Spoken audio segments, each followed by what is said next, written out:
it's nonpartisan. A lot of these people I know, because I've advocated with you. A lot of them are Democrats. They put their political differences aside. So, Mr. Chairman, I'd like to enter this in the record. Without objection. I also do want to, Mr. Kennedy, as long as I have you here, I've written over 70 oversight letters to the federal health agencies under the Biden administration. I've virtually gotten squat them, okay? What I get is we get, for example, 50 pages of Anthony Fauci's emails redacted.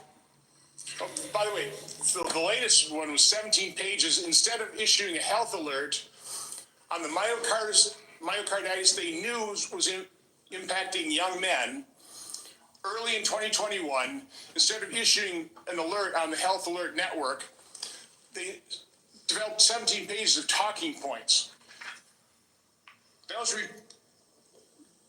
This was given to the public under a FOIA request. They had to go to court. They've got a new way of redacting. They don't black things out. They just give you white pages. So you don't even know what they have redacted. So again, I've issued a subpoena now to cover the information I've requested in 70 oversight letters. My question to you is, as Secretary of HHS, will you honor these requests from Congress, and will you make HHS transparent? Yeah, my approach to HHS, as I said before, Senator, is radical transparency. Democrats and Republicans ought to be able to come in and get information that was generated at taxpayer expense, that is owned by the American taxpayer. They shouldn't get redacted documents. Public health agencies should be transparent. And if we want Americans to restore trust in the public health agencies, we need transparency. I want to say something about what you first said. When I launched my campaign, it was about uniting Americans, Democrats and Republicans. There's no issue that should unite us more than this chronic health epidemic. There's no such thing as Republican children or Democratic children. These are our kids. 66% of them are damaged. I know what a healthy kid looks like because I had so many of them in my family. I didn't know any of the food allergy growing up, peanut allergy. Why did 5 of my kids have allergies? Why are we seeing these explosions in diabetes, rheumatoid arthritis, neurological diseases, depression, all of these things that are related to toxicity and environment? Why can't we just agree with each other to put differences about so many issues, intractable issues aside, and say, we're going to end this? I don't think anybody is going to be able to do this like I have because of my peculiar experience, because I've litigated against these agencies. When you litigate against them, you get a PhD in corporate capture and how to unravel it. I've written 6 books about these agencies. I know a lot about them and I know how to fix it. And there's nobody who will fix it the way that I do because I'm not scared of vested interest. I don't care. I'm not here because I want a position or a job. I have a very good life and a happy family. This is something I don't need. I want to do this because we're going to fix it. And the other thing is we are attracting now a caliber of people to HHS like never before in history. And they're entrepreneurs, they're disruptors, they're innovators of immense talent that are walking away, many of them from growing concerns. They're not coming there for position. They're coming there because they want to save our country. And they're from across the political spectrum. And all these Democrats are opposed to me for partisan issues. They used to be my friends. They agreed with me on all the environmental issues that I've been working on for my whole career. Now they're against me because anything that President Trump does, any decision he makes, has to be lampooned, derided, discredited, marginalized, vilified. We need to move on. Senator Warren. Thank you, Mr. Chairman. So, Mr. Kennedy, I want to start with something that I think you and I agree on, and that is that Big Pharma has too much power in Washington. You said that President Trump asked you to, quote, clean up corruption and conflicts. sounds great. You said that you will, quote, slam shut the revolving door between government agencies and the companies they regulate. That also sounds great. So here's an easy question. Will you commit that when you leave this job, you will not accept compensation from a drug company, a medical device company, a hospital system, or a health insurer for at least 4 years, including as a lobbyist or a board member? Can you just repeat the last part of the question? Can I commit You're to not going what? to take money from drug companies in any way, shape, or form. Me? Yes, you. Oh, I- I'm you're the happy one- to commit to that. Okay, good. That's what I figured. I said it's an easy question to start with. And I think you're right on this. I don't think any of them want to give me money, by the way. Let's keep going. You're right, because to say yes, because every American has the right to know that every decision you make as our number one health officer is to help them and not to make money for yourself in the future.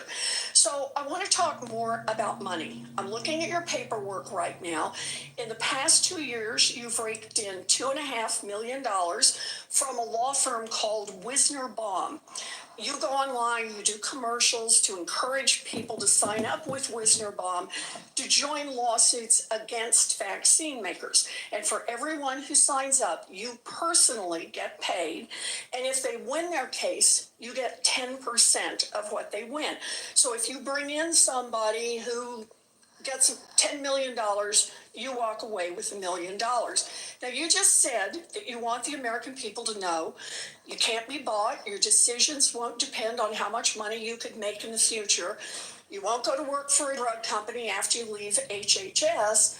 But you and I both know there's another way to make money. So, Mr. Kennedy, will you also agree that you won't take any compensation from any lawsuits against drug companies while you are secretary and for 4 years afterwards?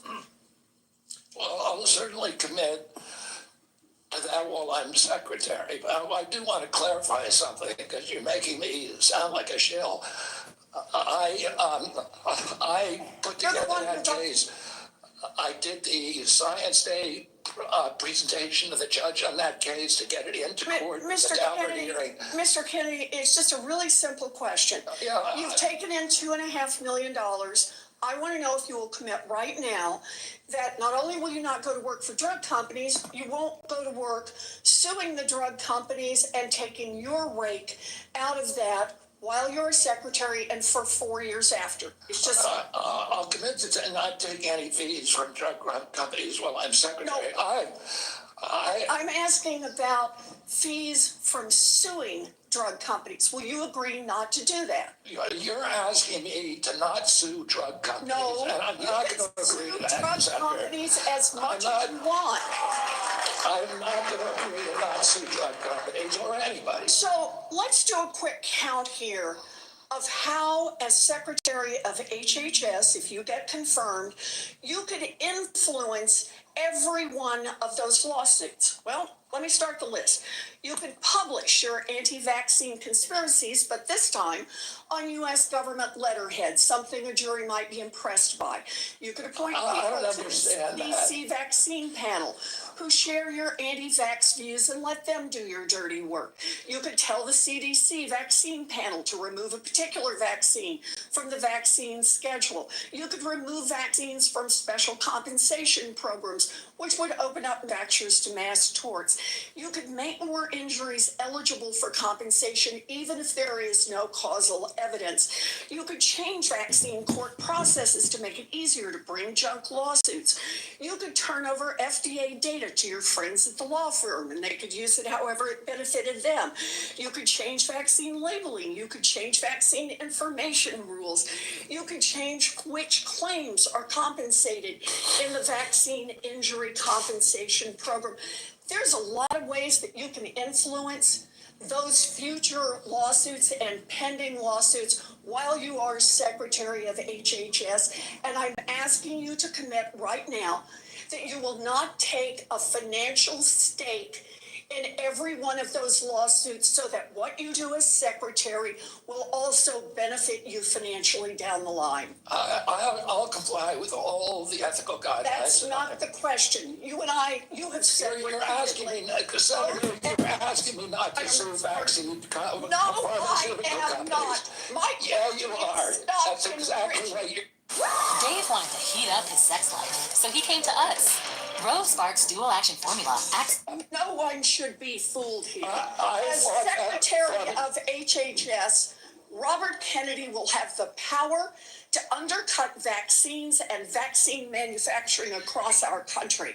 And for all of his talk about follow the science and his promise that he won't interfere with those of us who want to vaccinate his kids, the bottom line is the same. Kennedy can kill off access to vaccines and make millions of dollars while he does it. Kids might die, but Robert Kennedy can keep cashing in. Senator, I support vaccines. I support the childhood schedule. I will do that. The only thing I want is good science, and that's it. How about this, say you won't make money off what you do as Secretary of HHS? Before we go to Senator Tillis, I think it would be important for me to make it very clear that Mr. Kennedy has gone through the same Office of Government Ethics process as every single other nominee in the Finance Committee this year and in previous administrations. In addition to listing his assets, including the items that you've identified, he has signed an ethics letter that has been reviewed by the Office of Government Ethics concerning any possible conflict in light of its functions and the nominee's proposed duties. And we have a letter from the Office of Government Ethics that he hasn't complied completely with all applicable laws and regulations governing conflicts of interest. Mr. Chairman, point of information here. Have we had a single nominee come through who's made $2.5 million off suing one of the entities that it would be regulating and plans to keep getting a take of every lawsuit in the future? Have we had that before? I haven't reviewed the past documentation of every other nominee's financial interests, and so no. But I know that every single time we get a nominee, their financial interests are attacked. That's why we have the Office of Government Ethics. That's why they've reviewed everything that's in his record, and that's why he has even, I think, and I don't know that I want to ask him to get into it, but he has listed his assets and has gone through a discussion of the responsibilities under our ethics laws and has complied with all of those requirements. Senator Tillis. Thank you, Mr. Chairman. Mr. Kennedy, how's your morning going? So far, so good. Senator. You came prepared. I'm glad that you did. I believe, addressed to my satisfaction a question about Title X and the president's priority with respect to Planned Parenthood. Can you just affirm that you are 100% behind the president's policy on Title X and the implementation? I'm 100% behind it. Thank you. It's amazing to me that people. Well, first off, you need to understand.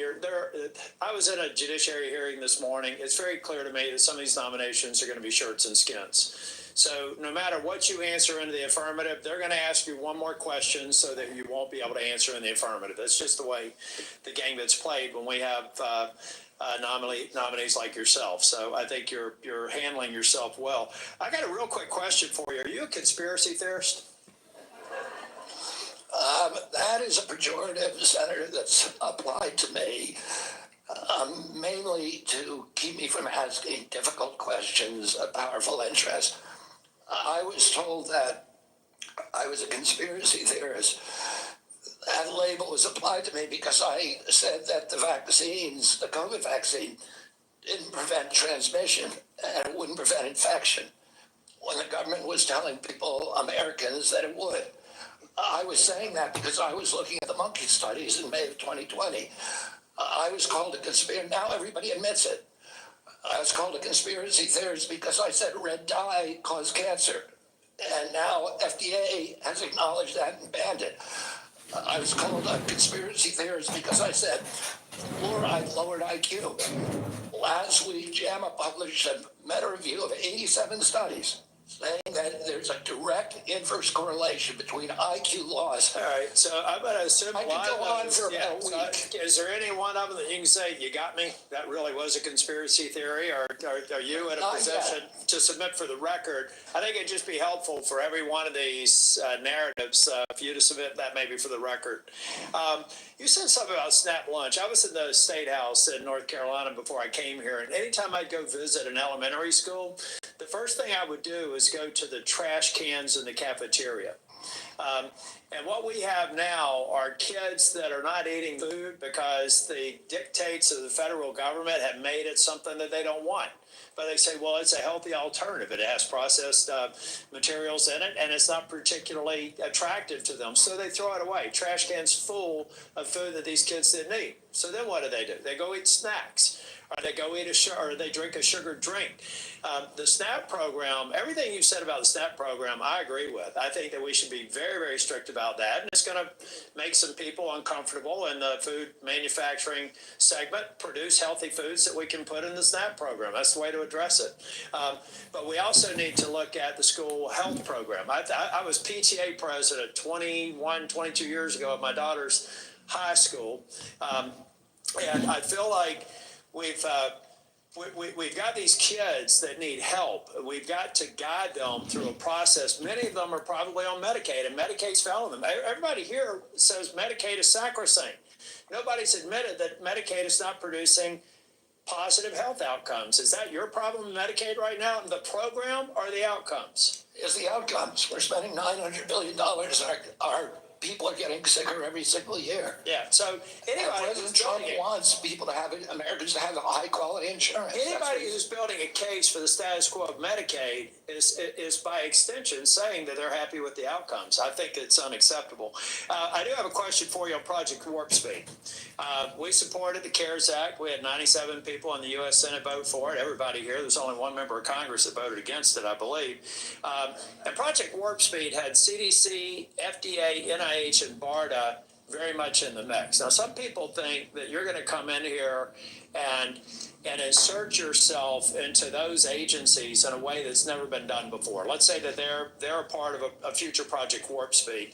Is it your intent to go in and do something that's never been done before, based on my staff's research, and insert yourself in a discussion that the scientists are dealing with in those different agencies? No, Senator, what I want to do is, I'm not a scientist. I want to empower scientists. I want to make sure that science is unobstructed by vested or economic interests. That's good. That culture, and I'll just say about Operation Warp Speed, it was an extraordinary accomplishment, demonstration of leadership by President Trump.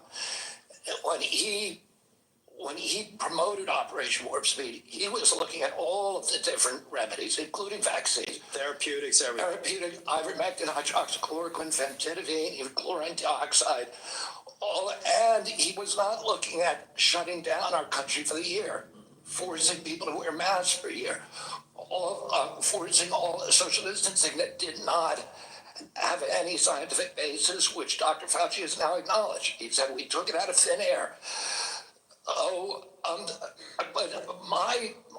But all of those changed during the Biden administration. It became very narrowly focused, and we ended up with the worst, the highest death count of any country in the world. Mr. Chair, if I can just ask one final question, and I think it's a one-word answer. I've heard a lot of people complaining about health care delivery, Medicaid, on the other side of the dais here. Who's been responsible for healthcare policies over the last 4 years? The Biden administration. I mean, the president, the Biden. Okay. Yeah. So that I'd like to have heard more of those in oversight hearings over the last 4 years. I haven't, but I'm glad that there's an acknowledgement that you're inheriting a problem that needs to be fixed. Thank you. Thank you, Senator. Senator Sanders. Thank you, Mr. Chairman. Mr. Kennedy, thanks for being with us. I very much like the slogan that you coined, Make America Healthy Again. And I strongly agree with that effort. Despite spending, as you indicated, 2 or 3 times as much capital in healthcare as other nations, We have 85 million people who are uninsured, underinsured. We have all kinds of chronic illnesses. Our life expectancy is lower than other countries. And for working class people in this country, they're living 6, 7 years shorter lives than the top 1%. We got a problem, okay? And I'm going to suggest some ideas that I think can remedy that. Last year, the insurance industry in this country made over $70 billion, while at the same time, 85 million Americans are uninsured or underinsured. Do you agree with me that the United States should join every other major country on earth and guarantee health care to all people as a human right? Yes? No? Senator, I can't give you a yes or no answer to that question. Health care a human right. Is health care a human right? In the way that free speech is a human right, Yeah. I would say it's different because if with free speech doesn't cost anybody anything, but in healthcare, if you smoke cigarettes for 20 years and you get cancer, you are now taking from the pool. Well, and so are you guaranteed the same right? I'm sorry. I'd love to talk for an hour with you. We got a few minutes left here. All right. Every other country on earth says healthcare, whether you're poor or rich, young or old, is a human right. I'm not hearing you say that. All right. You've talked about the drug companies, and maybe we agree on this one. As you all know, despite the drug companies making over $100 billion in profits, paying CEOs outrageous compensation packages, we in some cases pay 10 times more for the same drug. Will you support legislation that I will introduce which says that in America we should not be paying a nickel more for prescription drugs than people around the rest of the world? To equalize it? Not to equalize it, that we should not be paying more than other countries for the same damn drug. President Trump has asked me, in fact, I had a meeting with President Trump a week ago where we showed him the charts. He knows the charts. We're paying 10 times more from Europe. That's right. And are you going to... A fun and easy way to make cash. Sign up directly on the app. Choose your own hours. Get paid. We should end that disparity. Good. Okay. That's great. All right. I happen to believe that climate change is real, it's an existential threat, and it is a healthcare issue. Donald Trump thinks that it is a hoax originating in China. Question is, in your judgment, is climate change a hoax or is it real, causing devastating problems? President Trump and I, from the beginning, from our first meeting, agreed to disagree on that issue. I believe climate is existential. My job is to make Americans healthy again. You believe that you disagree with Trump? You don't think climate change is a hoax, is what I'm hearing. My job here is to I'm just asking you that, Mr. Kenny, not a trick question. I answered your question, Senator Sanders. Okay, you disagree with the president on that. I answered your question. Okay. I'm going to pick up on a point that Senator Hassan made. Look, there is no question that abortion is a divisive issue in this country. I would say a majority of the people are pro-choice. There's a strong minority who are pro-life. A year and a half ago, you went to New Hampshire, running for president, gave a speech, and you talked about government should not tell a woman what she can do with her own body. That's her choice. Now, I think everybody on that side is pro-life. I think everybody here is pro-choice. I have never seen any major politician flip on that issue quite as quickly as you did when Trump asked you to become HHS secretary.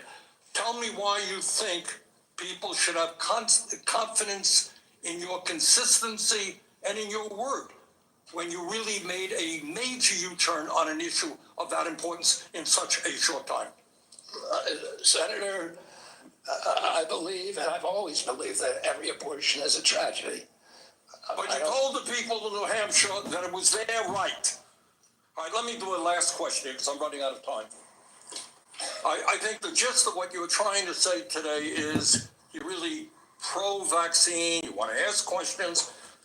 you have started a group called the Children's Health Defense. You're the originator.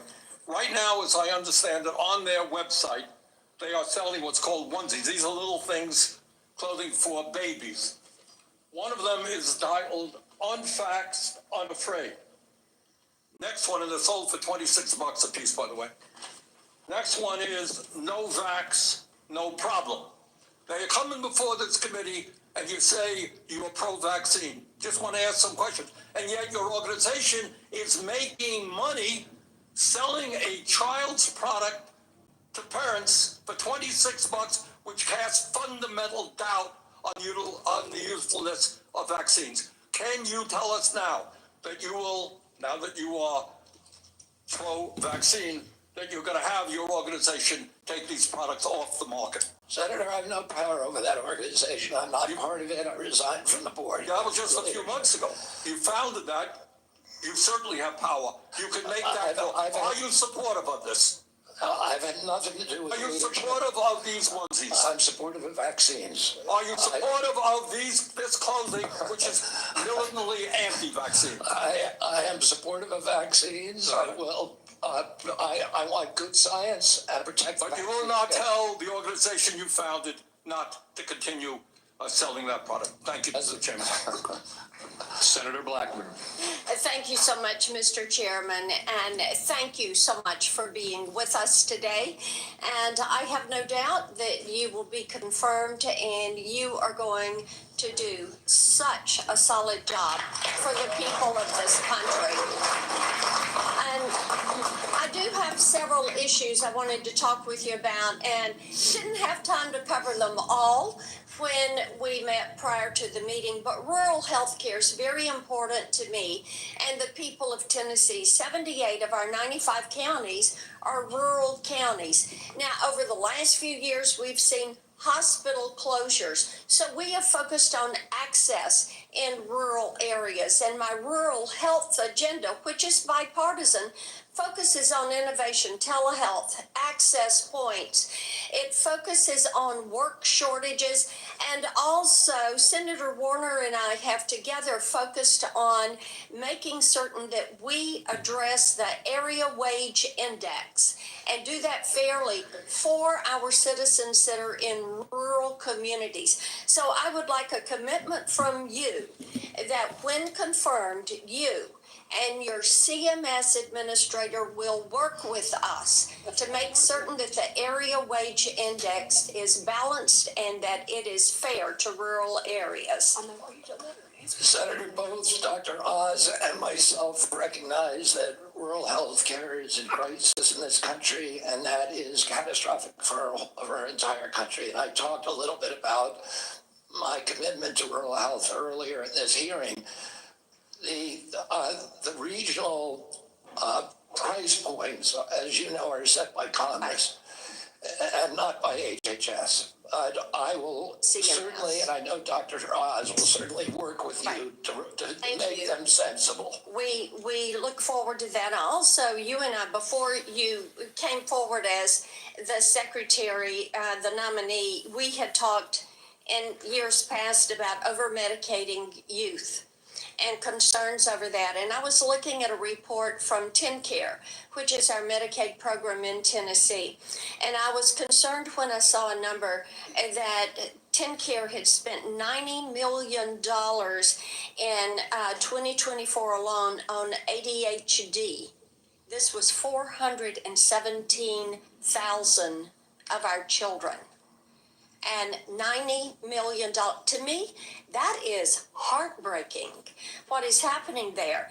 So how will you prioritize oversight of prescribing practices while promoting alternative solutions such as counseling, behavioral therapies, community-based interventions for our youth?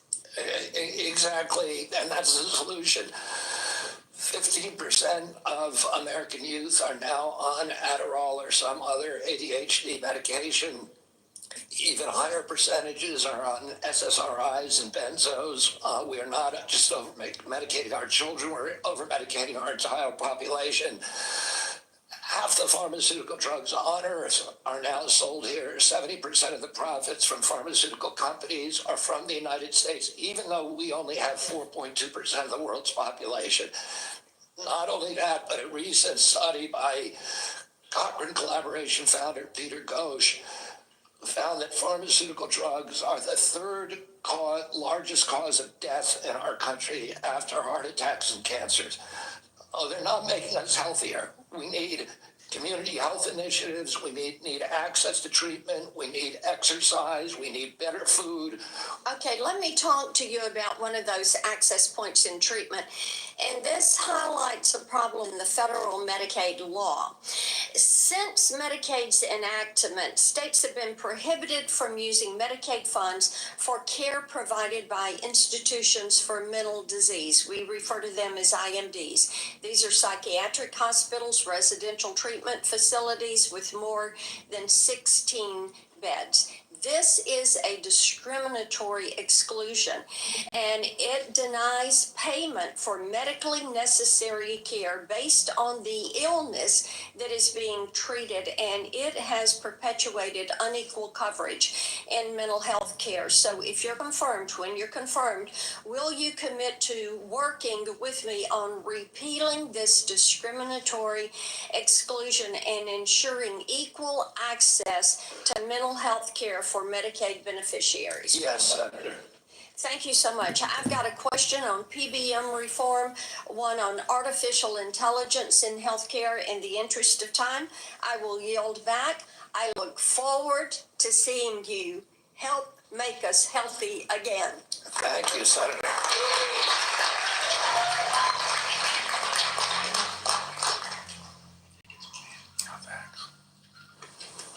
Senator Lujan. What? No. You're next. I'm next. Excuse me, I made a mistake. It's Senator Cantwell. Thank you so much. Thank you, Mr. Chairman, and congratulations on your nomination, Mr. Kennedy. And I've been absent only because I've been in another hearing with the nominee to be the Commerce Secretary. So I will review everything that you've said today and look at that diligently. But one of the things that I wanted to discuss with you is I represent a very big innovation state. And innovation in healthcare specifically. Innovation like NIH funding to the Fred Hutch Cancer Center that helped develop the HPV vaccine, which has the potential to eliminate over 95% of cervical cancer. NIH also funds a lot of jobs and grants, nearly 11,000 people in the state of Washington and over $1.2 billion worth of grants. So while I agree with you on healthy foods, I definitely am troubled by the medical research side of innovation and some of the things that you have said. In fact, this issue about laying off 600 employees at NIH, or giving the fact that, to quote, give infectious disease a break for 8 years. So we've had a chance to talk about this a little bit. But the most striking example of this is when COVID hit. And we were the first in the nation. We had the first case, and it really was the fast response by the University of Washington that really helped save lives. So I just want to know that, are you aware of how harmful these issues could be for public health? That public health in and of itself could be affected by these kind of anti-science views? Senator, I have always been a science person, a pro-science person. I believe in evidence-based medicine and gold standard science. When I said, and I've explained this before you came in, that 600 people out of a workforce of 91,000 is pretty typical. Last year alone, President Biden replaced 3,000 people at HHS and 700 at NIH. I want to say this. I said give infectious disease a break because that's been the principal preoccupation. Infectious disease Chronic disease is 92%, accounts for 92% of deaths in this country, and almost nothing is studied at NIH about the etiology of our chronic disease epidemic. But right now, The money is going to infectious disease. And I get your point. It's an interesting point. The problem is we had to respond, and it's actually the Gates Foundation and a flu cohort that figured out what was wrong, and that we had an outbreak of COVID that was going beyond the very first case. And so we had to build a very fast response. So I take this too. The University of Washington has conducted groundbreaking stem cell research on fetal tissue. To me, I know there's probably a lot of people that may not agree with this, but we're making regenerative heart tissue now at the University of Washington. So yes or no, do you commit to protecting stem cell research for scientific agencies if confirmed? I will protect stem cell research. Stem cell research today can be done on umbilical cords, and you don't need fetal tissue. You'll protect the laws that are on the books today and the research that's done. My job is, Senator, to enforce the laws. Okay, so I want to move to PBMs because PBMs are driving up drug prices. And one of the biggest things that we need to do here, I think, in a new administration is get a handle on everything that is driving up prices and lower them. The report found that PBMs generated $1.4 billion from spread pricing. That is where they are able to basically set the price, not reimburse pharmacies, and then pocket the rest. We've had bipartisan legislation in several different committees now to get at this. What do you think the solution is? I think one of the really notable achievements of this panel was the PBM legislation that they put together in a bipartisan way. I haven't met a single senator, well, actually one only, but of the 60-odd senators that I talked to, all of them talked about PBMs and how important it was. And President Trump, during his first administration, pushed through a law to give transparency to PBMs. It got overruled during the Biden administration. Luckily, this panel is resuscitating that. President Trump is absolutely committed to fixing the PBMs. My time is running out, so I just want to clarify. You believe that we should pass these laws that now have been proposed in the Senate? I haven't read the entire law, so I don't know, but I think that we need to reform the PBMs. I think we need to get rid of all of these vested interests that are draining money from the system. Okay, somebody suggested, though, that you thought you should convene the PBMs and talk to them about some sort of self-regulation. So I am trying to distinguish between these people who basically are doing illegal activities and ripping up, really, they're creating pharmacy deserts in my state. So I'm asking you whether you believe that we have to legislate in this area. Again, I'm not being evasive. I just don't know exactly what the law says. I met with the PBMs. I met with pharma. My job is to meet with all the stakeholders. I've been meeting with stakeholders for 40 years. People I was suing, you want to hear from the other side. Well, that doesn't mean I would let the PBMs write their own ticket. I think I support the efforts of this committee to come up with bipartisan legislation. President Trump wants to get the excess profits away from the PBMs and send it back to primary care, to patients in this country, to high quality health care. I'll ask you for the record, since my time's expired, to look at the legislation that came out of the Commerce Committee that defines the legal activities that they are doing to drive up prices, and give us an answer for the record. Thank you, Mr. Chairman. In principle, I support that legislation. Thank you. And let me just tell you the list as we have to move forward to the ending here. Senator Lujan will be next, followed by Senator Marshall, Senator Warnock, Senator Smith, Senator Young, and Senator Welch. And let me say again, Mr. Chairman, this is a matter of such importance. A number of my colleagues would like a second round, and I think it would be important to offer, say, a modest amount of additional time to get into this on both sides. I know I have some questions, but I want my colleagues to have the opportunity to raise their concerns as well. Well, I've said, as I've indicated to you, Senator White, and I'm not going to do a second round. I have been very generous with the senators. I think almost every single senator has had 7 minutes at least. And I will give you a second, as is our practice I think between the two of us. I'll then divide my time up with my colleagues. Okay, you are welcome to do that. Thank you. Senator Lujan. Thank you, Mr. Chairman. Mr. Kennedy, when we met, you stated to me that it is not your goal to take away programs that work for Americans. Do you stand by that statement? Yes, Senator. Mr. Kennedy, do you know how many Americans rely on Medicaid? It's about 72 million plus the 7 million kids who are on chips. Appreciate that, 72 million. Yes or no, is it important that expectant mothers and newborns have access to health coverage? Is it important? Naturally tender and juicy.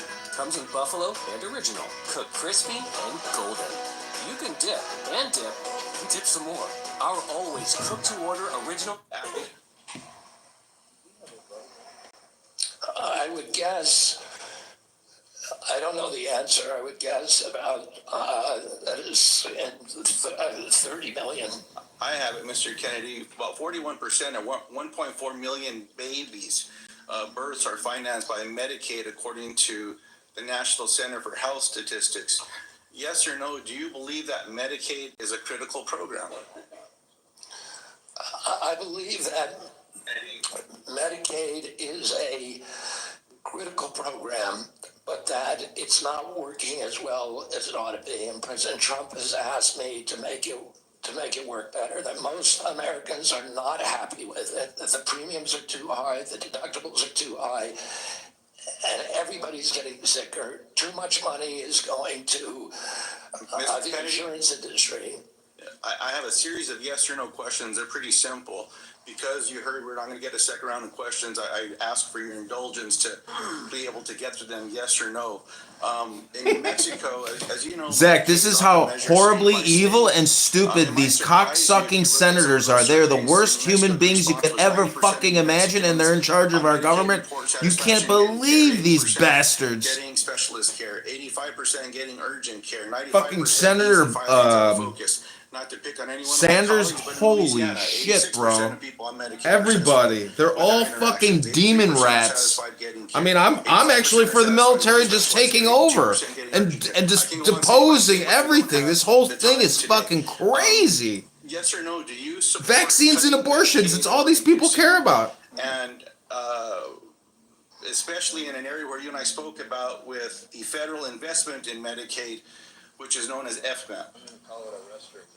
President Trump has not told me that he wants to cut Medicaid. He's told me to make it better. Do you support cutting, yes or no?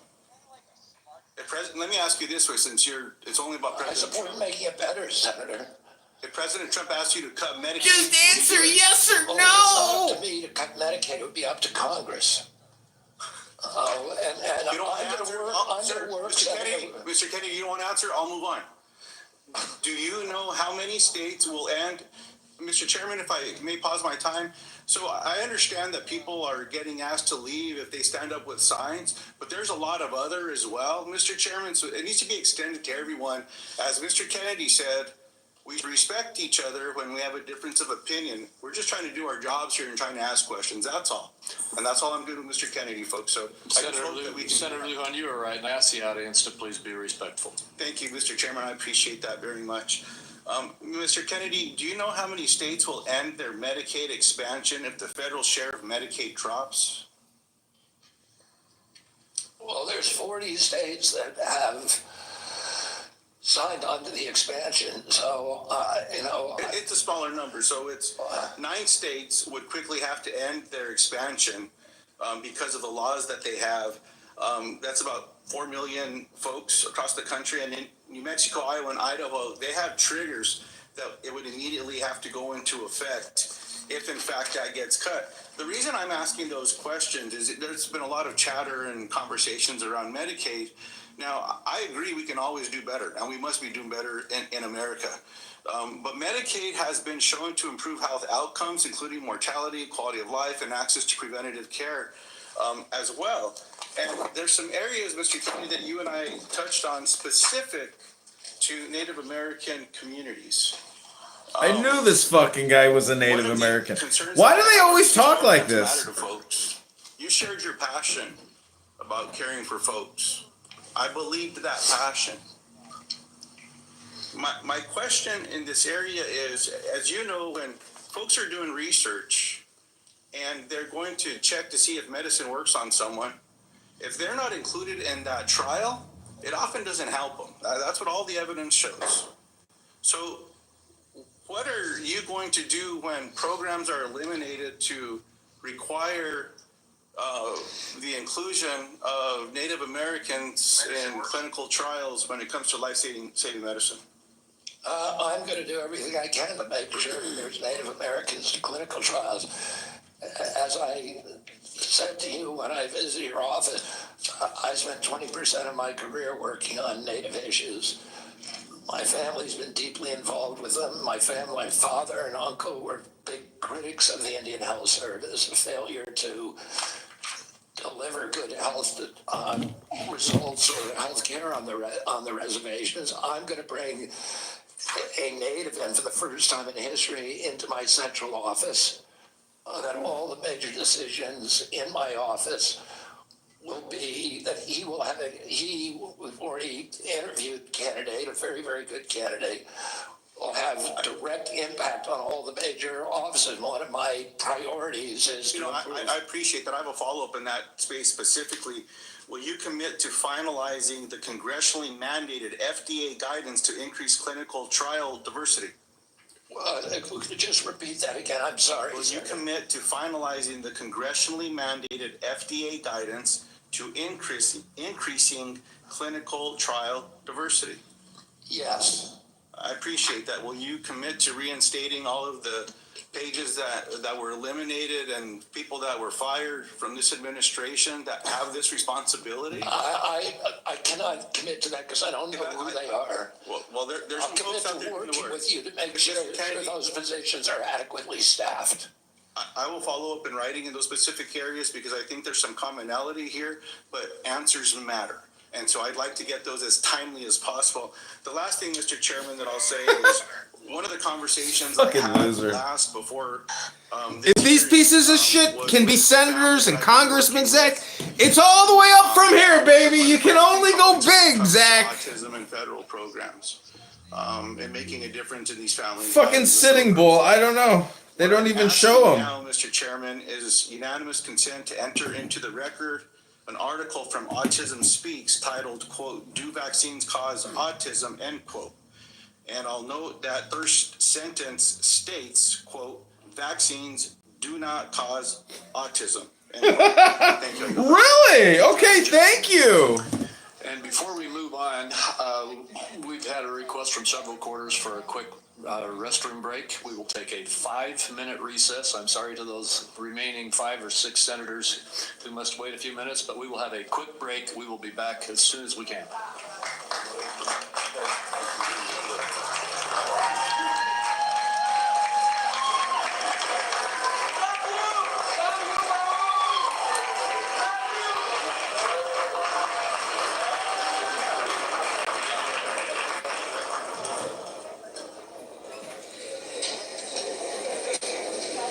Okay, everybody's gonna go take a shit and piss and regroup and figure out what new strategic questions they can try to pop on him. And then I'll continue creating shorts of these insane Democrats because honestly, creating shorts of these Democrats, it really is so damaging to the Democrat institution, the party, to these people. They are so insane.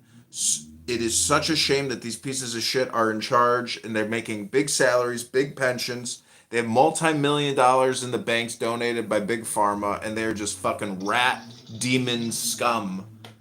And I thank God that I'm able to film these pieces of shit. Because listen to Sanders here.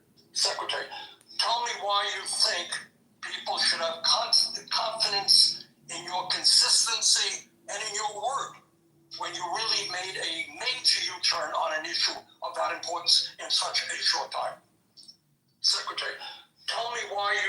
And that was about, abortion, of course. Why should we trust you when you don't even like abortion? This is a human. This is is medicine a human right? Free speech is a human rights center. But is healthcare a human right? Yes or no, Senator? Yes or no? Please, yes or no? Just yes or no? We should do that on Clubhouse. Just yes or no. Yes or no.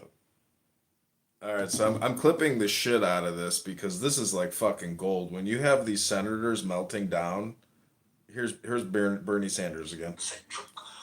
Will you support legislation that I will introduce which says that in America we should not be paying a nickel more for prescription drugs than people around the rest of the world? To equalize it. Not to equalize it, that we should not be paying more than other countries for the same damn drug. President Trump has asked me, in fact, I had a meeting with President Trump a week ago where we showed him the charts. He knows the charts. We're paying 10 times more from Europe. That's right. And are you good? Fine disparity. Good. Okay. That's great. All right. I happen to believe that climate change is real, it's an existential threat, and it is a healthcare issue. Donald Trump thinks that it is a hoax originating in China. Question is, in your judgment, is the same drug? Will you support legislation? Sorry, there was one clip I wanted to play of Bernie Sanders screaming about anti-vax onesies. He was like, "Are you selling these anti-vaccine onesies?" So crazy. So everybody's taking a shit, taking a piss, and they were only going to do one round of questioning, but the blabbering Democrat drooler said that he wants to split his remaining 6 minutes back up to all the other senators. So we're going to get a second round here. It's going to be a lot shorter, but it's probably going to be even more hyperbolic because technically he's going to get confirmed, but all these people who are screaming and having meltdowns are really just creating sound clips, for their social media and for other distributions. So this is That's the only reason to speak anymore, is to create a little clip that somebody can clip. That's it. That's it. That's what Alex AOC does. I hope you're recording what I just said, because I just made a little clip. If you clip that up. Clippity clip. You want me to create a clip about you talking about clips? Yeah, just clip it. Clip it. You gotta clip it. When are you going to read some poetry and text me a link to your YouTube channel? I know, but I mean, yeah.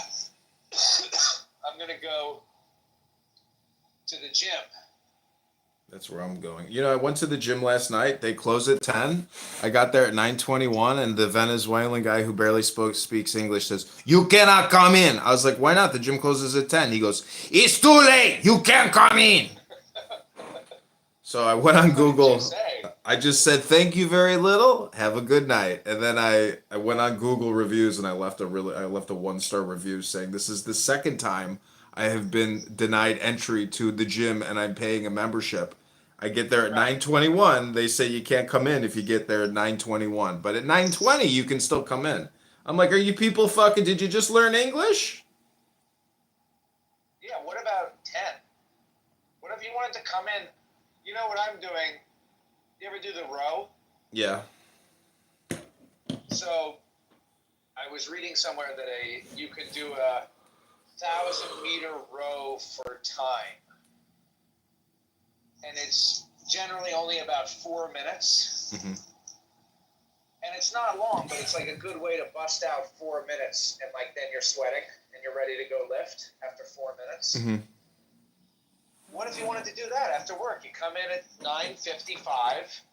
You want to do 4-minute row, and then get out. Well, it was a 24-hour gym, and then they changed it. Okay, Kennedy's back. But the thing is, they're shutting the gym down, but they are giving me a universal gym pass because they're shutting it down, so I can't complain too much. Just leave them a shitty Google review. Tell them to go fuck themselves. This committee will continue and come out of recess and go back into session. Before we go to you, Senator Marshall, I'd like to just tell everybody the remaining list. Senator Marshall, Senator Warnock, Senator Smith, Senator Young, and Senator Welch.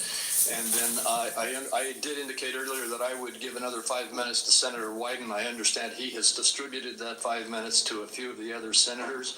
So we will have a few more quick questions, and then we will proceed. And I would like to thank the audience again. I know we had a couple of outbursts earlier, but I want to thank the audience for being respectful and encourage the audience to continue to be respectful as we conclude the hearing.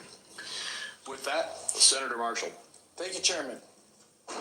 Obesity, diabetes, heart disease. Obesity, diabetes, heart disease account for probably 80% of health challenges in America. You know how many times I heard my friends across the aisle mention any three of those?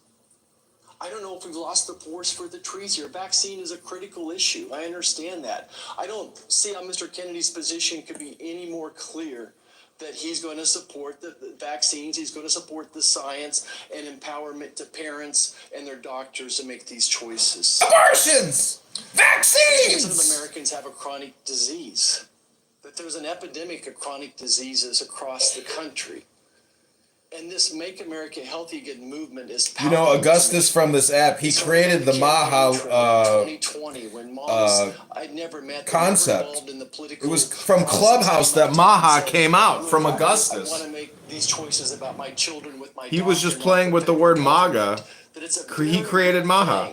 Moms, dads, grandparents across the country grab me and say, look, why do 20% of our children now, why are they on a prescription drug?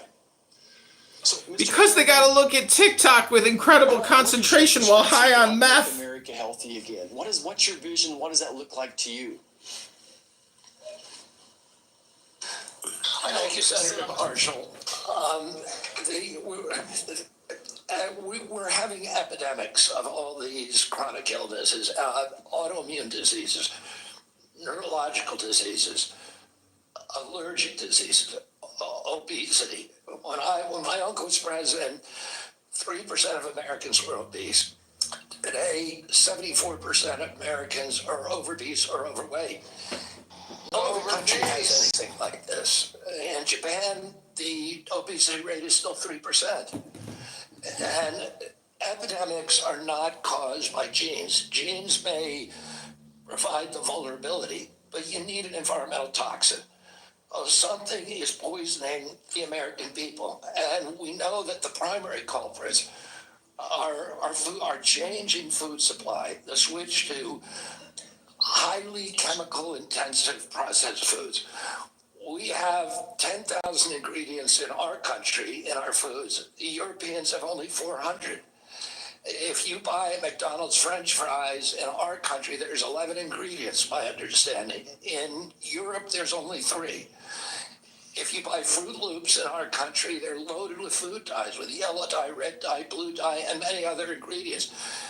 The same company makes but I like my Fruit Loops. Different ingredients for Canada and Europe. I like my Cocoa Pebbles and my Fruity Pebbles. We have good science on all these I want to drink whole milk.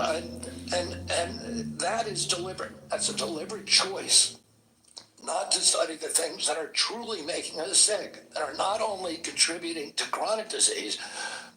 Did you know having an abortion makes you very sick because it kills you? Get a handle on this, because if we don't, it's an existential threat. Our country is not going to be destroyed because we get the marginal tax rate wrong. Or because I'm going to title this video Fruit Loops versus Kennedy. We're talking about today wrong. It's going to be destroyed if we continue down this trajectory of chronic disease. We need to fix our food supply, and that's the number one. Thank you, Mr. Kennedy. Certainly, I share your concern with ultra-processed foods. On the other end of this food chain are my farmers and ranchers back home.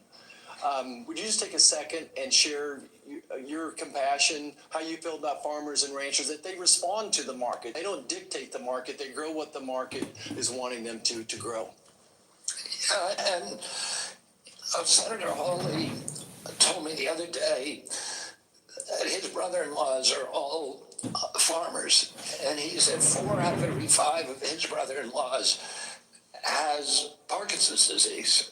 And that kind of cluster we're seeing across farm country of cancers, autoimmune diseases, obesity, etc.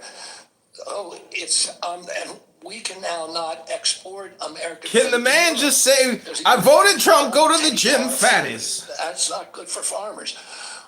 We're also destroying our soil because some of the chemicals that farmers use destroy the microbiome, and that causes the erosion of the soil. You can't get water infiltration.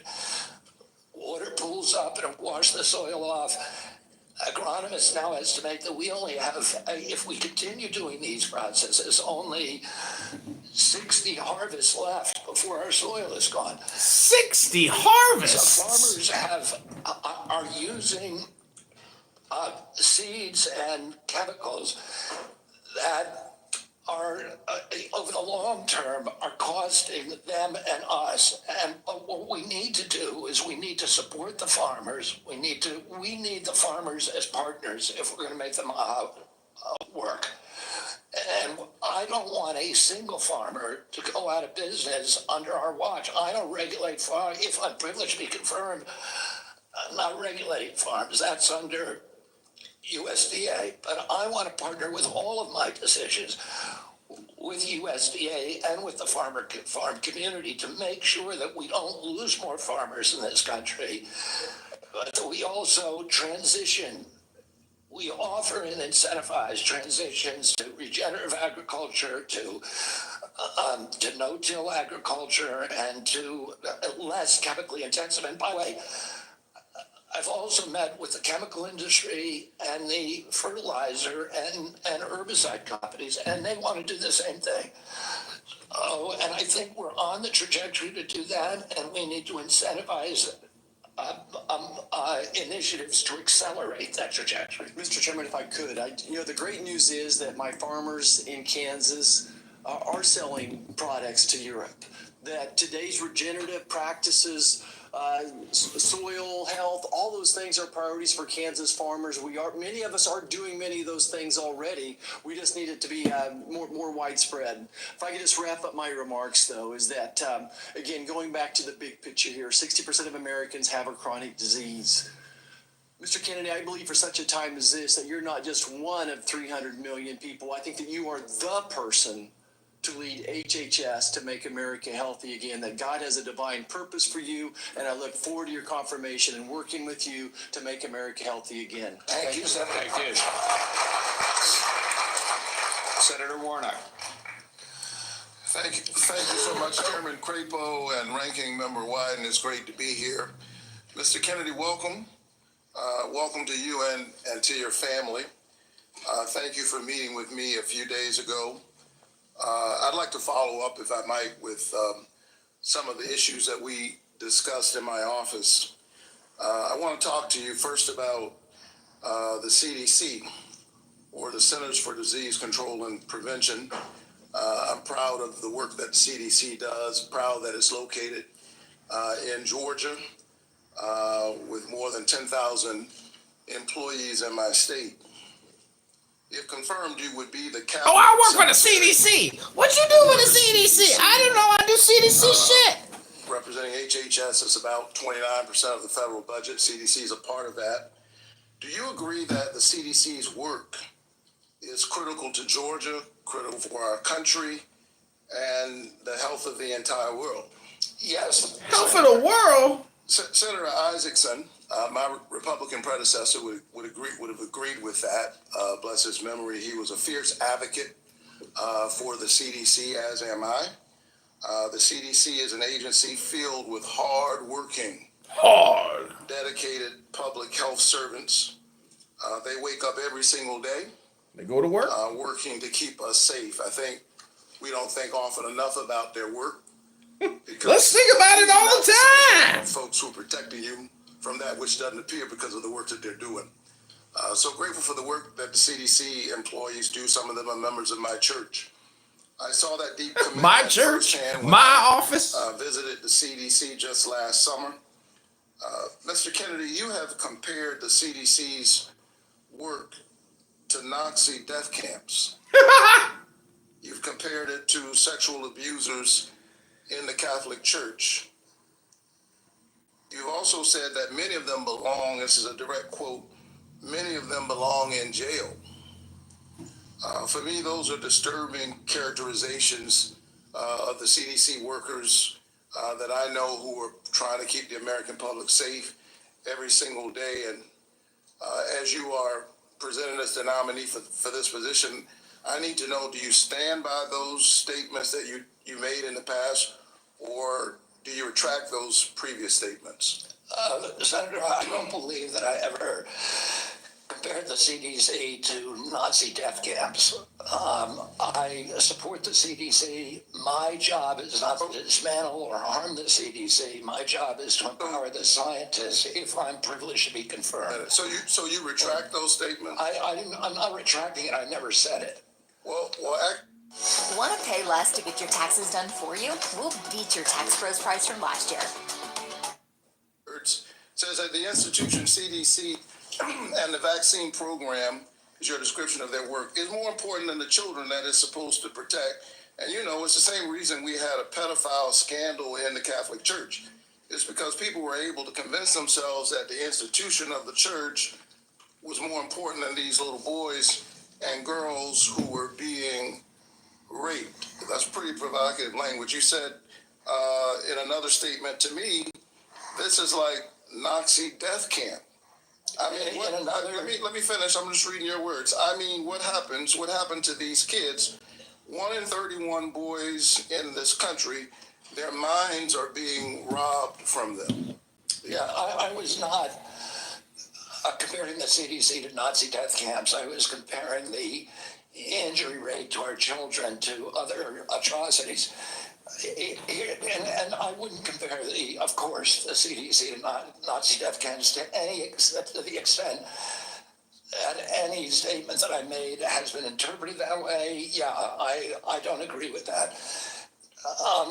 In 2003, the United States Congress Government Oversight Committee ended an over a year investigation of the CDC and used almost that same language. They said that the CDC, just one division, one branch of the Immunization Safety Office, had put institutional self-interest and pharmaceutical profits ahead of the welfare and health of American children. So that was a conclusion by Congress. And I repeat that. I'm asking you because you're the nominee for HHS. It sounds like you stand by those statements.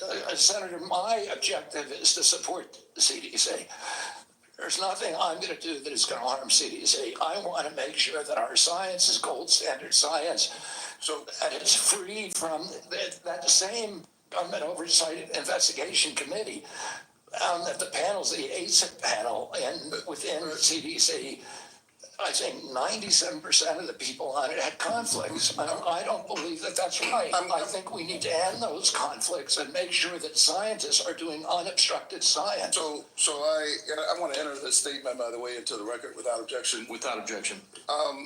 Last week, the White House gagged HHS and the CDC, preventing them from communicating all important public health information to anyone, including all of our allies, including our allies in the United States and global disease prevention. Can you just answer yes or no, because I'm running out of time? Do you agree with that action? I was not consulted on it, but that's pretty much standard operating procedure for incoming administration. So you agree with the action that gagged HHS and CDC from communicating important public health information? That directive made sure that no public health and only non-essential travel and mass communications were temporarily suspended pending the confirmation of a new HHS secretary. This is standard operating procedure for every administration. I get it. I don't think what we've seen over the last several days is standard operation for new administration. I think we're seeing some unprecedented actions, but you agree with it. Last night, members of the CDC, along with other federal employees, were actually invited to resign, these buyouts. And I got text messages and folks I know work from the CDC, for the CDC, that do this important work, who got that note. And it's really important because my experience is that when you send out that kind of note, the folks who resign are the folks who you least likely want to see resign. They got other options. They're gifted folks. They got a lot of expertise. They have options. A lot of them are. They got options because of their patriotism, because of their commitment. Patriot vaccinologists. Buyouts that were presented to CDC employees just last night. I agree. At the vast majority of the scientists and experts at CDC are patriots and good government servants. Can you tell me? I don't think anybody's going to resign who's committed to making America healthy. Can you just answer yes? Okay, you agree with the buyouts. In our meeting, I asked you to confirm your support for the Affordable Care Act. You also mentioned that you and President Trump want to fix the ACA by making premiums more affordable. Can you answer me yes or no, as I don't have a lot of time? Did you know that tax credits that help families afford health insurance and save Georgians an average of $531 per month per person are set to expire at the end of the year? Did you know that? I do. We need to move on. Do you support Congress extending these tax credits so that Americans can continue to afford health care? Congress has to make its own decisions about that. My instructions from President Trump. You're saying I'm running out of time, but I'm having a lot of trouble getting the witness to answer yes or no to a yes or no question. Well, I've got one more question. You're almost at 9 minutes. Well, I need him to answer yes or no. Yes or no? I'm not going to answer yes or no to a question that's not susceptible to an honest yes or no answer. We need to move on.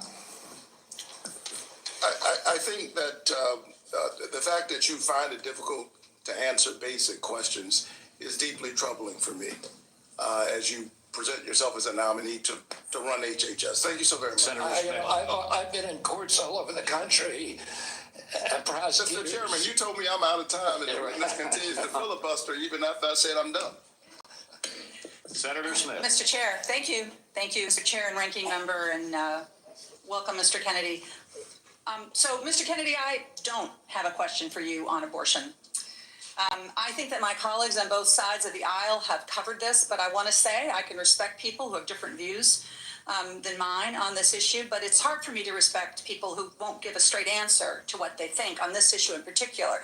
Mr. Chair, I just want to note that I understand that anti-choice advocates have said that in these hearings they were looking to hear Mr. Kennedy provide some reassurance that he is on their side, and I'm not hearing that. And I think most Americans are looking for some hint that the decisions that people make about abortion should be personal and private, and they should be free to make those decisions without government interference, and I'm not hearing that either. To make it worse, the answers that you have given tell me that the Trump administration is more than willing to restrict or even ban medication abortion without a single act of Congress, and even in states where abortion is legal. And what is clear to me is that you and President Trump are dangerous to women's access to mifepristone. So having said that, I want to move to a different topic. Mr. Kennedy, I appreciate Senator Cornyn's questions about mental and behavioral health, something that I care a lot about. I know that you and your family have had personal experience with mental health challenges, as have I. And I agree that the mental health crisis in this country is a crisis. So let me ask you, in an interview in 2023 and again in 2024, you blamed school shootings on antidepressants. You said, and this is a quote, "There is no time in American history or human history that kids were going to shoot schools and shooting their classmates. It really started happening coterminous with the introduction of these drugs, with Prozac and with other drugs. So do you believe, as you've said, that antidepressants cause school shootings? This should be a simple question. I don't think anybody can answer that question, and I didn't answer that question. I said it So should your be answer studied. is, I said it should be studied along with other potential culprits like they may cause. social media. But I don't know. I would never make, because there's no science on that. Well, Senator. there is, Senator, there is, Mr. Kennedy. Thank you for the promotion. The science shows that there is no link between school shootings and antidepressants. And in fact, most school shooters were not even treated with antidepressants. And of those that were, there was no evidence of association, you know. I don't think you My can question say that, Senator, because of HIPAA rules, nobody knows. Well, that is, Mr. Kennedy, do you think that people who take antidepressants are dangerous? I think, listen, I'm not going into HHS if I'm privileged to be confirmed with any. So you can't say that people to impose any preconceived ideas that I may have. I just want to get good science. So you're not saying that they aren't dangerous, which means that they could be dangerous. Let me ask you this. That's not true. You've described Americans who take mental health medications as addicts who need to be sent to wellness farms to recover. Is that what you believe? No, of course I didn't say that anybody should be compelled to do anything. No, but you said they should be sent. I said they should be available to them. I didn't say they should be sent. You said that folks that take antidepressants are like addicts. That I can provide that. Oh, I think they should have the availability. Listen, I know people, including members of my family, who've had a much worse time getting off of SSRIs than than people have getting off of heroin. It's the withdrawal period is, and it's written on the label. I have some experience with this myself, Mr. Kennedy. This is personal for me. When I was a young woman and I was struggling with depression, thankfully, I had the resources to help me get through it, including a new generation of SSRI uptake inhibitors, which helped to clear my mind, get me back on track to being a mom and a wife and a productive, happy person. And I'm really grateful for that therapy. So I have some experience with this, and I think that everyone should have access to that care. And your job as secretary is to expand access to care, not to spread lies and misinformation. And you know, the things that you say, Mr. Kennedy, they live on. They have impact. And, you know, we're having this conversation at the same moment that my Republican colleagues are looking to try to figure out how to save money any way they can. And so they want to cut Medicaid. Let's just think about this for a minute, because you're going to be, should you be confirmed, you would be responsible for CMS, which provides mental and behavioral health care to millions of Americans. Close to 40% of folks on Medicaid have a behavioral health condition. And you would be part of this administration that would be looking to cut Medicaid. So, Mr. Kennedy, these statements that you've made linking antidepressants to school shootings, they reinforce the stigma that people who experience mental health every day face every single day. And I'm very concerned that this is another example of your record of sharing false and misleading information that actually really hurts people. Thank you, Mr. iExcel is helping 15 million students succeed in math and language arts. You're mischaracterizing my statements, and I'm happy that you had a good experience on SSRIs. Many Americans have very good experience on it. Others have that not. Would be an issue between them and their physicians, and not for the future head of HHS to be putting out misinformation about the dangers of SSRIs and other antidepressant medication, spreading the stigma and the fear that we're actually trying to overcome. Do you think physicians, when they make that prescription, ought to have access to good science? Of course they do. And that's all I believe too. Then you and I are in agreement, Senator. And to your point that you made when you made these statements, it was not based on good science. I don't know what it was based on. I was saying the science needed to be done. I was saying these are potential culprits. We're coterminous, and I named other things. I said video games. I said social media. I said SSRIs. SSRIs have a black box warning of suicidal, homicidal behavior. Mr. Chair, I will submit to the chair the information that I have about what Mr. Kennedy has said linking antidepressants to school shootings. Thank you. Senator Young. Thank you, Mr. Chairman. Good to see you, Mr. Kennedy. To follow up on that spirited exchange, in talking with you and reading about your vision for the department, you said one of your goals is to return public health agencies to the gold standard of scientific review. You've alluded to the gold standard a number of times today. So I'm going to give you an opportunity, uninterrupted, but hopefully not too extensive, to tell me and others what you mean by this gold standard.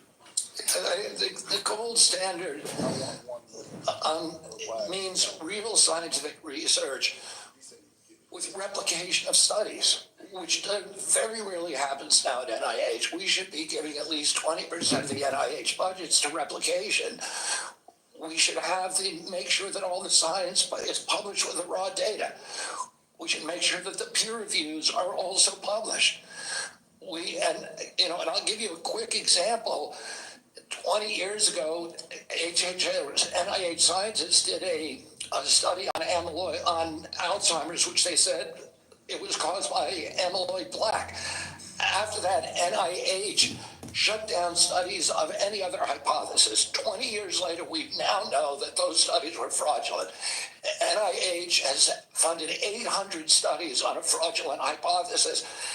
And we've lost 20 years in figuring out how to a cure for Alzheimer's. And that's just one example. I could give you hundreds. We need to end that. We need to end the old boy system.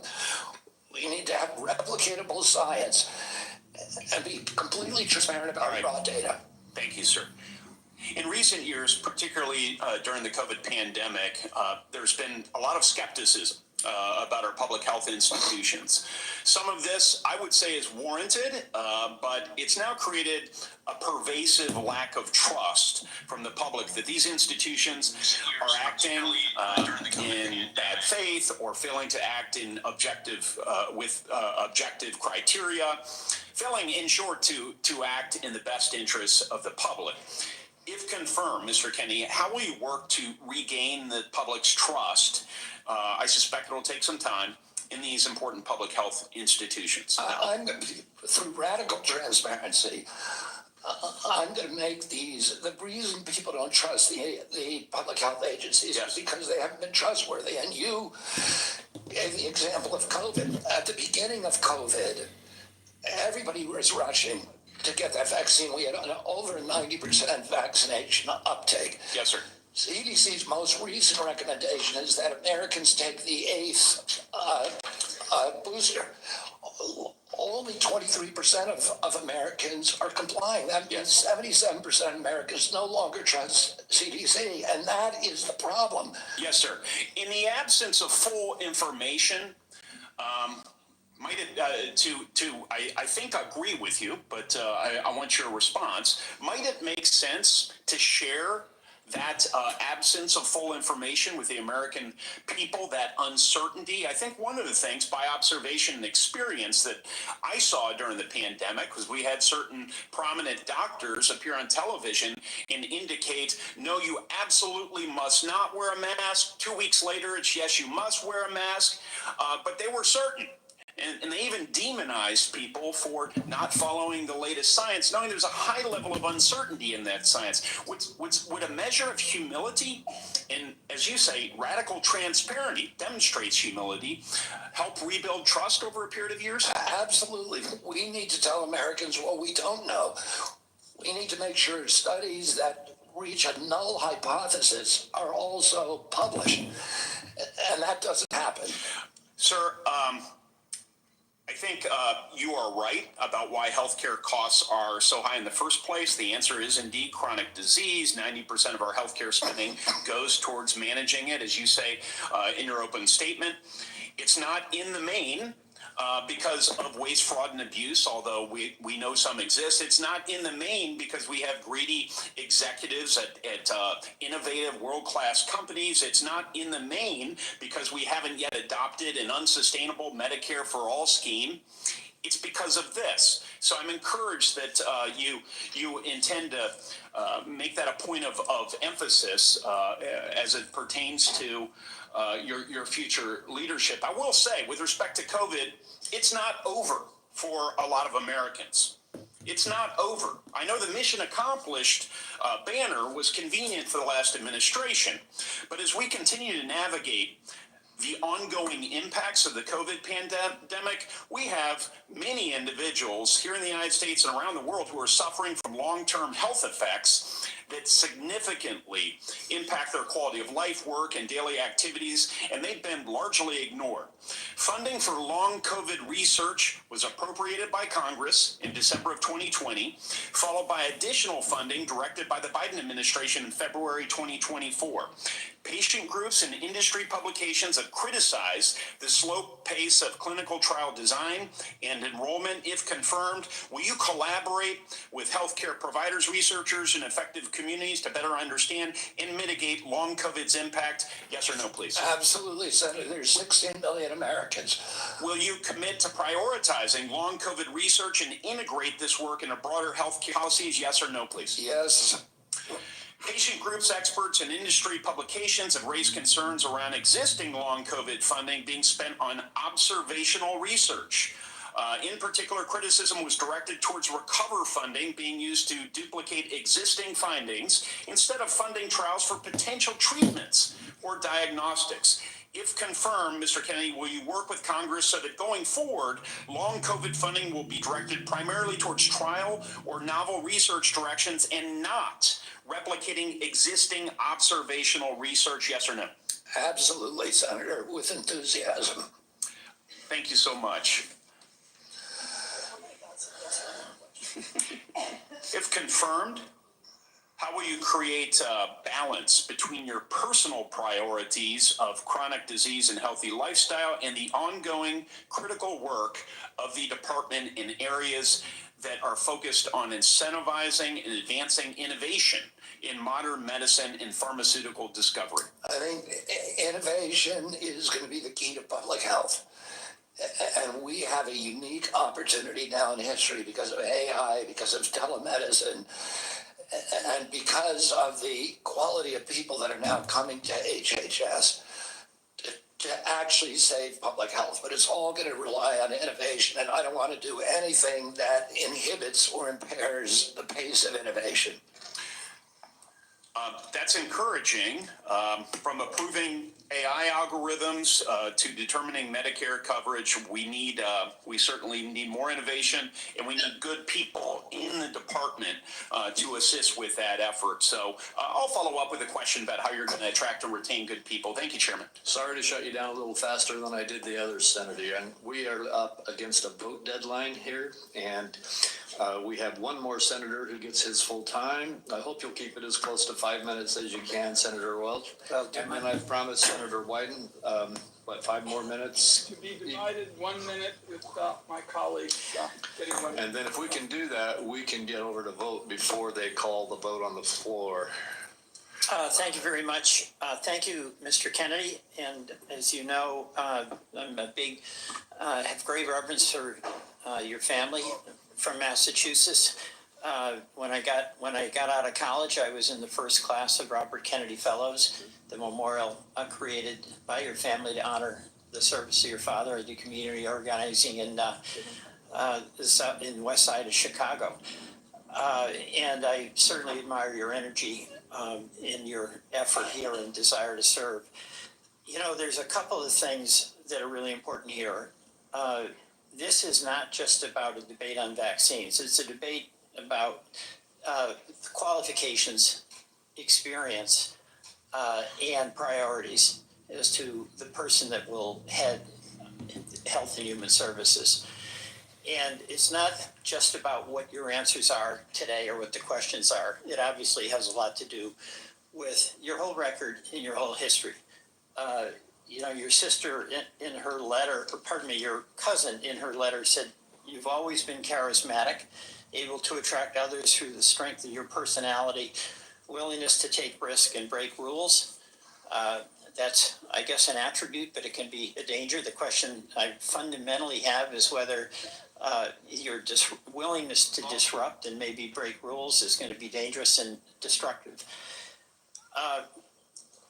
The character questions we didn't go into here, but there's some sketchy things you've acknowledged. Your history with heroin, you've gotten over that. But there's incidents that do, I think, concern the question of whether the stability is there to be in charge of this major organization.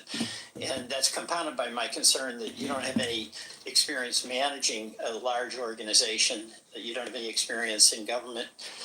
So those are things that have to be taken into account. But the issue for me is also priorities. A lot of your engagement in health has been on vaccines, big important issue. You actually disagreed, as I understand it, with President Trump about Operation Warp Speed. I think President Trump deserves a lot of credit for Operation Warp Speed. He knew we had to get a vaccine.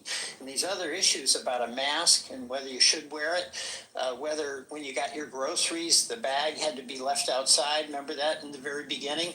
Those are incidental to the core question that the president believed we had to have a vaccine. And you contested that. That worries me. That really deeply worries me. The other questions, Senator Cassidy asked you some questions about our healthcare system.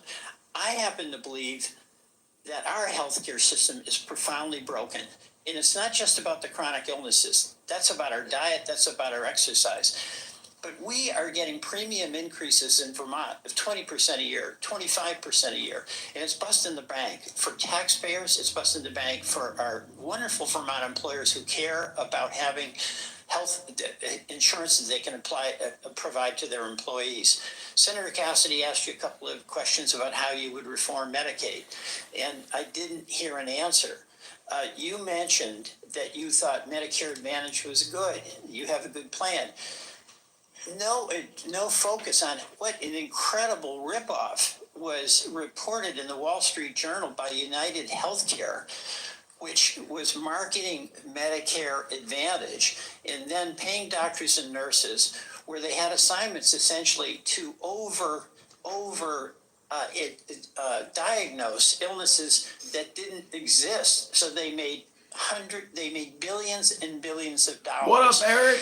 And I've seen nothing coming out of the Trump You gonna write me a administration, comedy script? and I've seen nothing coming Call out it the of their Democrats are a bunch of fucking lying, snake, dirty dog pieces of shit. Rampant abuse by the insurance companies and overcharging people and not doing the job. And by the way, the United Healthcare people, when they did that, they overdiagnosed. When the person really got sick, they dumped them. Go to the nursing home on your own. I'm gonna die, and you ghosted me. I need to pay the doctors. Please don't ghost me. Anger about this on both sides, because all of our people are dependent on that healthcare system. And you're going to be working for a president. Healthcare. Education.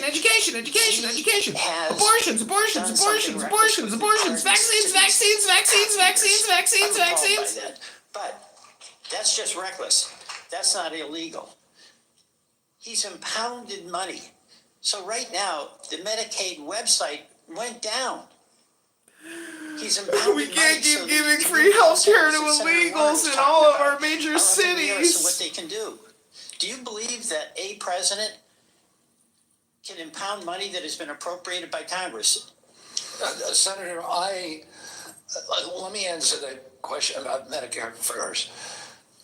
I have never defended that program or the rapacious behavior by insurance companies or the PBMs. I understand that's a huge problem. And all right, I don't have time. We've got to get over to vote. So we can. But you've asked me 5 questions. You got to give me a chance to answer one of them. Please be brief. Yeah, I mean, I brought in, if I get confirmed, I've already appointed a general counsel. The first time in history is a former prosecutor who prosecuted the biggest Medicare fraud in the case in the state of West Virginia. I brought in a prosecutor for that job instead of a bureaucrat, precisely to address the important issues that you raised here. The only reason I didn't talk about these before is because I wasn't asked about them. What about? I agree with you 100%. What about a president impounding money that, among other things, goes to healthcare? And you're saying that that's illegal? That's correct. Well, my job is to uphold the Constitution. I'm going to take an oath to uphold the Constitution, and I will administer the law and uphold the Constitution.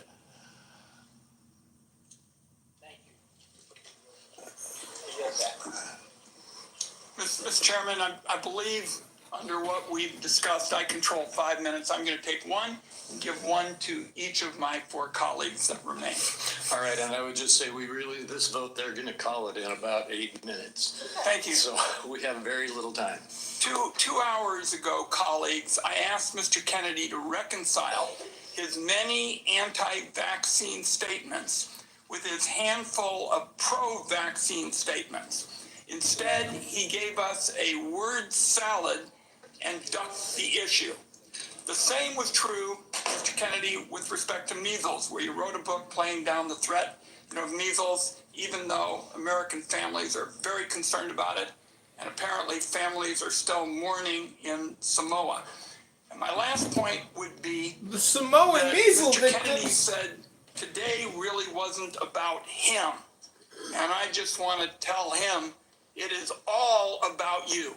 Because I find your presentation to be both untrustworthy and unprepared, because my colleagues have been seeing back and forth between Medicare and Medicaid, and it's not clear which program you're using when. So I want colleagues to know there is a lot more information to learn about Mr. Kennedy before we vote. I'm going to urge that to my colleagues on both sides of the aisle to not make decisions on the basis of this session. I thank you for the additional time. And I guess my next minute is Senator Whitehouse, Senator Warren, and Senator Smith. And again, 1 minute is please. There's been a lot of conversation about late-term abortions here, and I just want to make clear what Rhode Island OBGYN doctors describe as what is almost always... I brought voodoo. I brought voodoo. It is a childbirth gone wrong. The family has painted the room. It has bought the crib, maybe even decided on the baby's name, and has gone to the hospital to welcome the new baby into their family in what is supposed to be a happy event. And then things went wrong. Then the alarms started pinging. The lights started flashing. The medical professionals started rushing in. And the question became, who lives and who dies? The mom's life is often at risk, and she may have other children she needs to care for. The baby's life may be at risk, and one or both may die. In that environment, the doctors and the family own that decision. Government has no place in that room at that point. And I think we need to understand when this late-term abortion gets bandied about, what you're dealing with is a tragedy that is happening to a family who wanted that child and have suddenly been confronted with a moment in which they have to make what is probably going to be the worst decision of their lives. And to try to shove the state legislature into that room is really offensive, really morally wrong, and I just want to make very clear what Rhode Island OBGYNs tell me is the situation when these procedures have to be deployed. Senator Warren. Thank you, Mr. Chairman. So, Mr. Kennedy, I wanted to ask about in the 2019 measles outbreak in Samoa. In July 2018, 2 children died immediately after receiving a measles vaccine that nurses had mistakenly mixed with a muscle relaxant. The nurses get charged with manslaughter, but vaccination rates go down. I asked you about this in my office. You told me flatly that your visit to Samoa had nothing to do with vaccinations. We now know that's not true. I have the documentation. You met with the Prime Minister. You talked about vaccinations. You met with an anti-vaccine influencer who described the meeting as, quote, profoundly monumental for this movement. So what happens? Vaccinations go down. There's a measles outbreak and children start dying. But you double down. You didn't give up. just 4 days after the Prime Minister declared a state of emergency, 16 people already dead.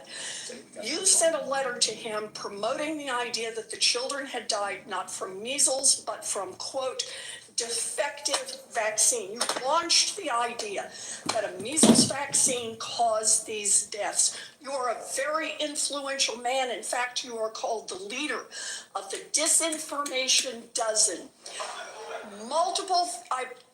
UNICEF and WHO, the World Health Organization, investigated this. They say the claims are false. It is not biologically possible what you claimed.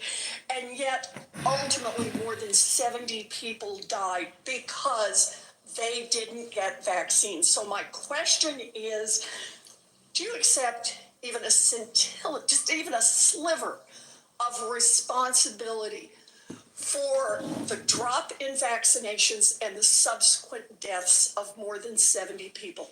Anything you do differently? No, absolutely not. After there were 2 incidents in which children died.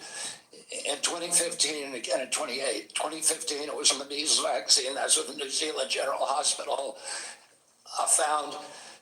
The government of Samoa banned the measles vaccine after the 2018. I arrived in July of the next year, after the ban had been in place for a year.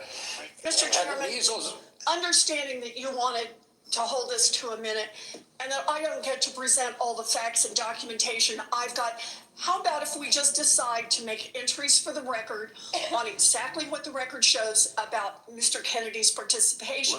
And I think he's answered the yes or no question. He takes no responsibility. Senator Warren, we will do that. And Mr. Kennedy, and to all the senators, every senator knows that following this hearing, they will be able to ask you questions off the record, and you will be able to put answers back onto the record. So please give that answer. I apologize that we're shutting you off for giving a full response right now. Senator Smith, and we are way over time. Thank you, Mr. Chair. So, Mr. Kennedy, you have said that you want to give infectious diseases a break for about 8 years. You spoke about this with Senator Cantwell. My question to you has to do with avian flu. Over 100 million birds called. The disease has spread to dairy cows, and there are now 67 confirmed human cases and 1 death. So, Mr. Kennedy, do you intend to give research on bird flu a break? No, I intend to devote the appropriate resources to preventing pandemics. That's an essential part of my job. What do you think is causing the avian influenza? I think the H5N1 virus is. So that's good to hear, because in a recent book, I will submit this for the record because we don't have that much time, Mr. Kennedy has questioned the scientific basis for germs causing disease and the power of vaccines and antibiotics. I've never questioned that, Senator. Well, I will submit that for the record. Thank you. Senator Warnock, 1 minute. I like the way you said that to the Baptist preacher. Thank you so much, Mr. Kennedy. Based on our conversations, it's my understanding that you support work requirements in Medicaid.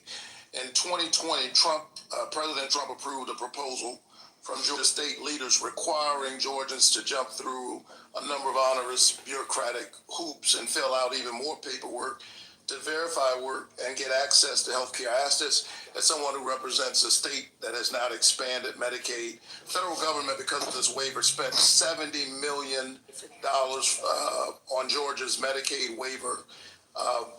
82% of that went to administrative costs. The point that I'm making is that the folks that they're insisting need to work, 90% of those folks are working. They are caregivers, or they have a disability. Let me give you one example.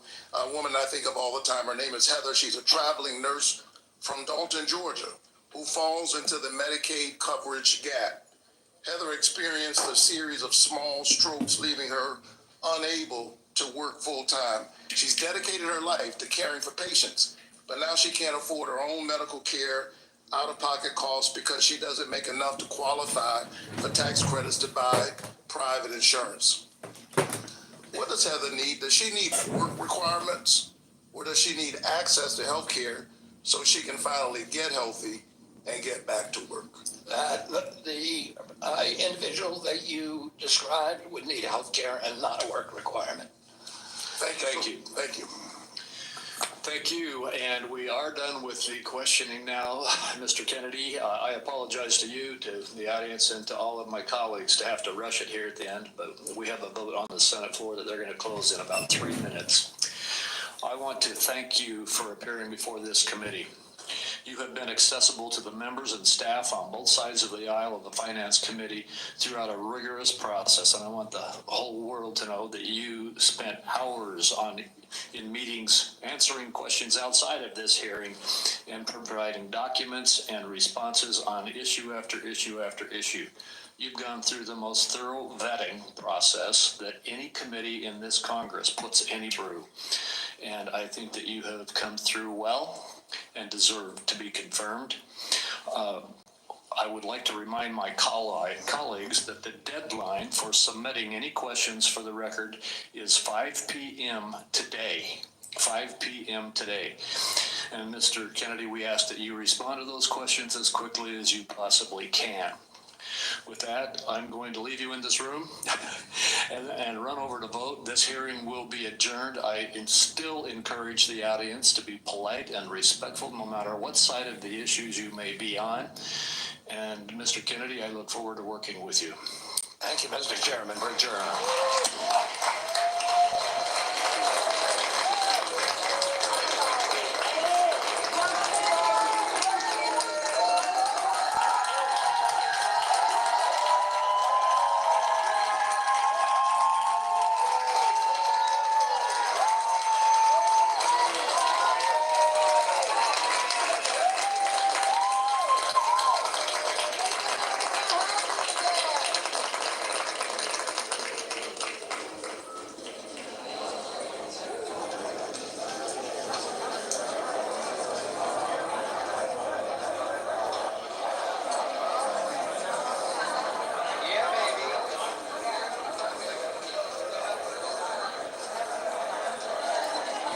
You got 10 minutes for Toyota over there?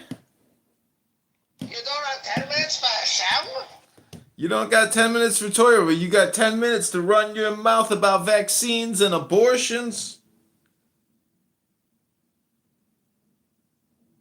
I just went to the gym, and then I don't even know if I can do the toy run. I'm driving, and I gotta go help with the children's jiu-jitsu. Oh.